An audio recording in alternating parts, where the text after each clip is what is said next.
wants to take in there. John?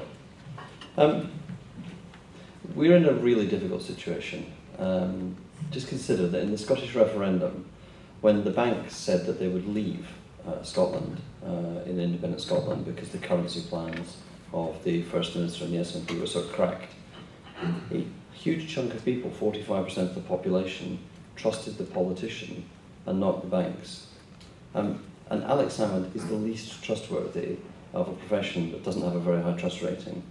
We're a very long way from the politics which I grew up with, when John Smith was described as a bank manager, and that was a compliment to him, not an insult to him.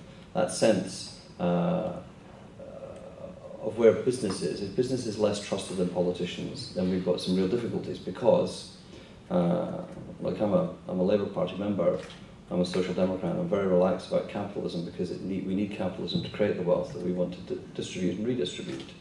We've got a crisis at the moment which is deeper simply than people not trusting banks.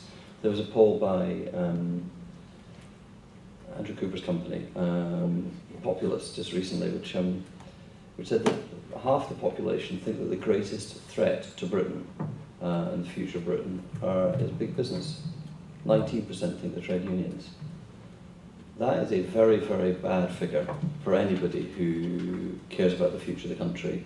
And there's deeper work into brands and types of companies, and I wouldn't be surprised to hear that banks are pretty badly looked on by the public for many of the reasons that both the previous speakers have mentioned.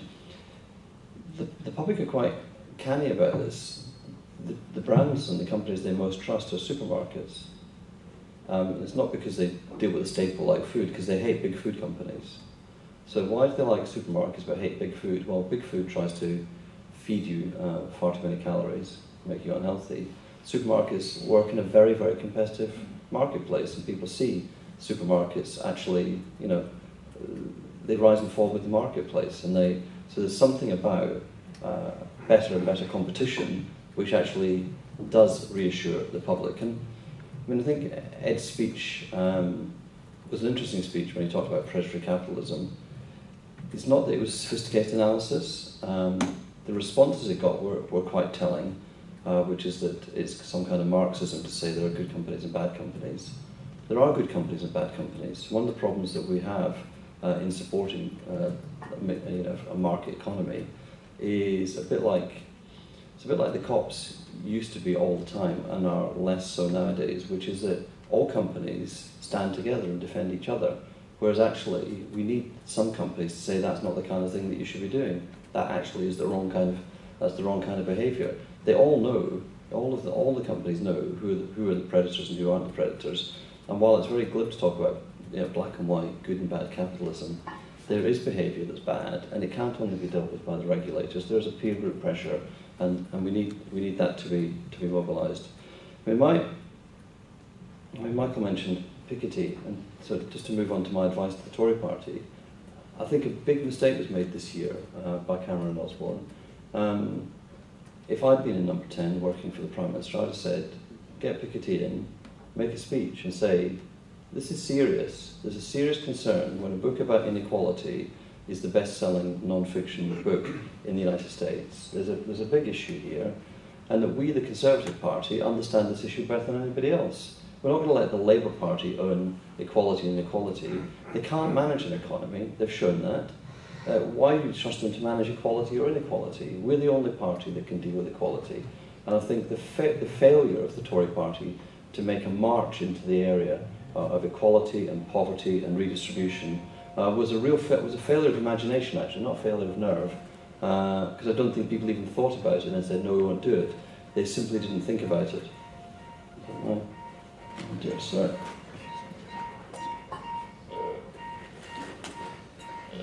Equality. I'm glad you beat your alarm clock. That's I know, I'm running for the train in Peckham at the moment. I don't, in terms of actual solutions for the market problem, I don't believe in mutuals. I hate mutuals. I'm somebody who banks with a cooperative bank. I don't hate them that much, but there's a bank which has never paid a penny, a cent of dividend, but its profits, like the Cooperative Insurance Society, were taken to prop up a failing company. Initially the Cooperative Wholesale Society, and then the Cooperative Retail Society, then the whole co-op, and they merged everything together.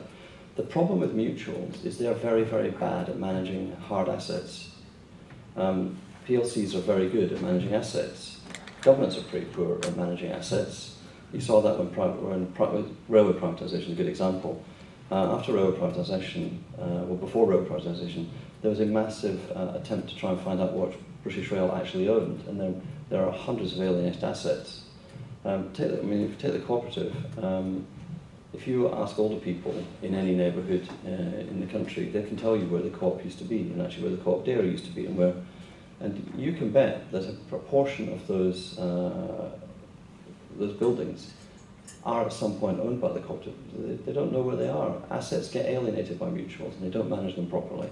And they're also very, very poor in terms of resolving certain issues. And Lewisham Council spent ages trying to transfer a tenants association hall to the ownership of the users of it. Makes sense. The problem was there were two types of users. One was tenants groups, and on Sunday it was used by a black evangelical church. And the black evangelical church only wanted to have things that they approved of run during the week, so they didn't want any groups had anything to do with gays or lesbians. Now that's a problem of ownership that actually in the end the council decided not to hand it over to people, because that requires some kind of political resolution. There are conflicts that can't be resolved in mutual ownership. In the end, it is ownership, I think. Ownership, in its broadest sense, is the solution for capitalism. In one way, I blame Margaret Thatcher, which is that she changed the economic structure of the country for good, as in, forever, but also for good. It was a good thing that she did what she did. But she didn't sell what she was doing. So we still have a pretty economically illiterate country. You only have to look at MPs. When MPs, not on the Treasury Select Committee, but MPs on other select committees, when they get private sector companies who are providing public services, they hunt them down and say, but you're making a profit, as if profit is something stolen from the public. Profit's not a return on investment, it's not a return on capital, it's not a reward for more efficiently running things, it's stolen from the public. The level of illiteracy at the very top, if you regard the House of Commons as being at the top, I've heard a Scottish government minister attacking First Group, which is a Scottish-owned company, because its buses make a profit. And that profit goes, where do you think it goes to? It goes to the City of London, apparently.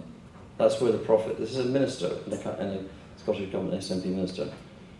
The company is actually owned by shareholders, a large number of them are pensioners, and a large number of those pensioners live in Scotland. One of the big differences that I noticed between British voters and Australian voters is that Australian voters, even working class voters, are actually very economically sophisticated. So when we brought in a carbon tax, we'd focus grouped it, and people said that's a really bad idea.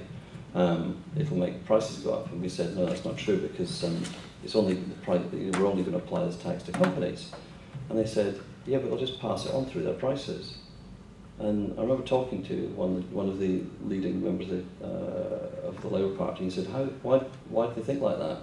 And I said, well, basically, since the 1980s, Australia has deregulated, opened itself to the global economy, and everybody's got compulsory superannuation.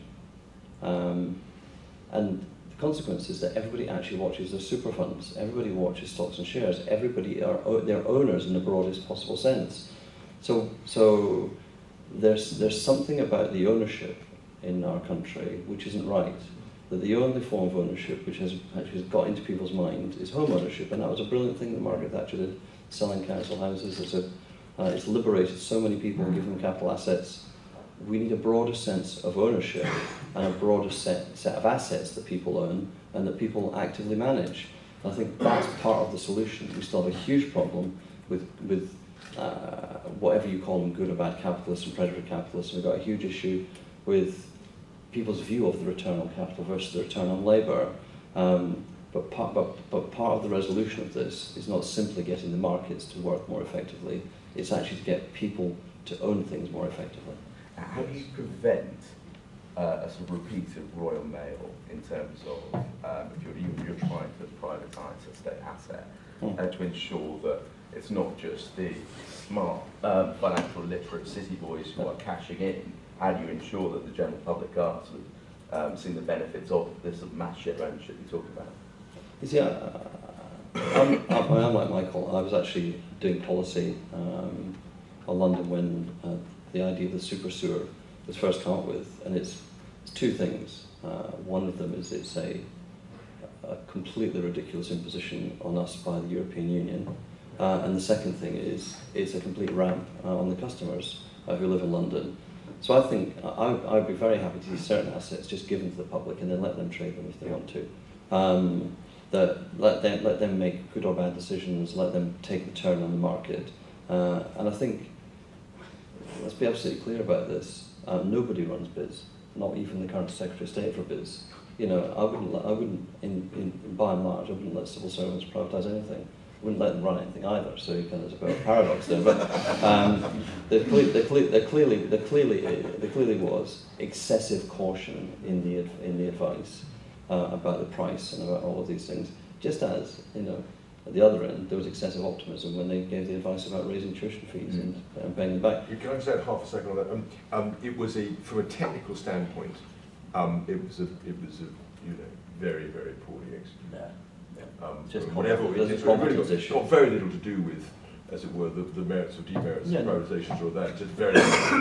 It's got wrong. Let's be completely clear about it. Yeah, and listen, I mean, there's a far wider range of assets that are currently owned by the government which I would privatise. I would have privatised the underground if I could have done. RBS? Well, we do have to sell them eventually, don't we? But there's a saying that the French Canadian Prime Minister Jean Chrétien said. He said, governments can't pick winners, but losers can sure pick governments.